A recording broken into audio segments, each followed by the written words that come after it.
Black Beauty by Anna Sewell. Chapter 12. A Stormy Day. One day, late in the autumn, my master had a long journey to go on business. I was put into the dog-cart, and John went with his master. I always liked to go in the dog-cart, it was so light, and the high wheels ran along so pleasantly. There had been a great deal of rain, and now the wind was very high and blew the dry leaves across the road in a shower. We went along merrily till we came to the toll-bar and the low wooden bridge. The river banks were rather high, and the bridge, instead of rising, went across just level, so that in the middle, if the river was full, the water would be nearly up to the woodwork and planks, but as there were good substantial rails on each side, people did not mind it.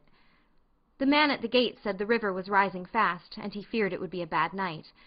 Many of the meadows were under water, and in one low part of the road the water was halfway up to my knees. The bottom was good, and master drove gently, so it was no matter. When we got to the town, of course I had a good bait, but as the master's business engaged him a long time, we did not stop for home till rather late in the afternoon. The wind was then much higher, and I heard the master say to John that he had never been out in such a storm, and so I thought, as we went along the skirts of a wood, where the great branches were swaying about like twigs, and the rushing sound was terrible. "I wish we were well out of this wood," said my master. "Yes, sir," said John. "It would be awkward if one of these branches came down upon us." The words were scarcely out of his mouth when there was a groan and a crack and a splitting sound, and tearing, crashing down among the other trees came an oak, torn up by the roots, and it fell right across the road just before us. I will never say I was not frightened, for I was.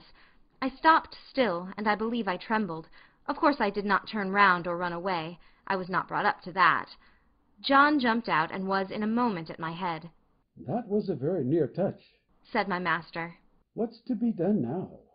"Well, sir, we can't drive over that tree, nor yet get around it. There will be nothing for it but to go back to the 4 crossways, and that will be a good 6 miles before we get round to the wooden bridge again. It will make us late, but the horse is fresh." So back we went and round by the crossroads, but by the time we got to the bridge it was very nearly dark. We could just see that the water was over the middle of it, but as that happened sometimes when the floods were out, master did not stop. We were going along at a good pace, but the moment my feet touched the first part of the bridge I felt sure there was something wrong. I dare not go forward, and I made a dead stop.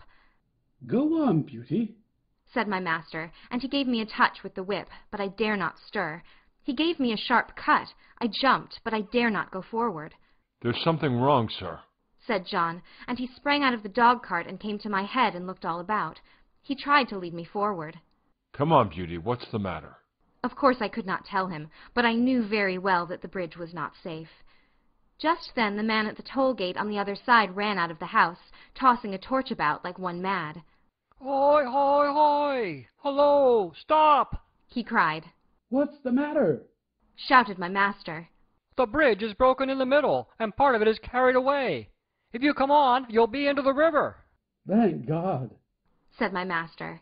"You beauty," said John, and took the bridle and gently turned me round to the right-hand road by the riverside.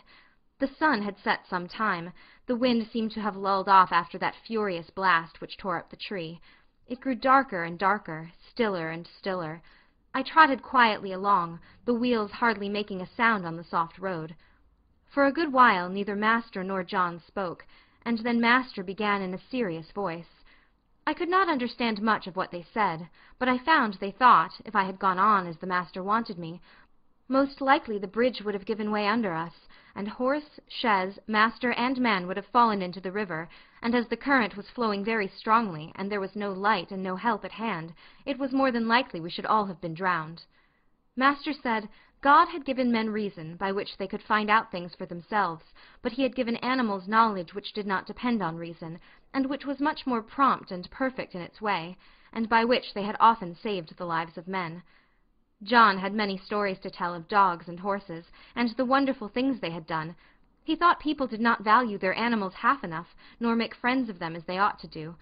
I am sure he makes friends of them, if ever a man did.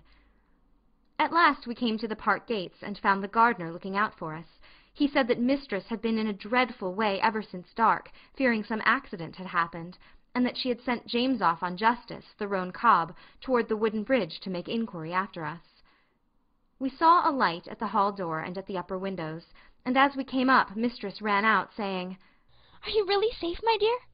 Oh, I've been so anxious, fancying all sorts of things. Have you had no accident?" No, my dear, but if your Black Beauty had not been wiser than we were, we should all have been carried down the river at the wooden bridge.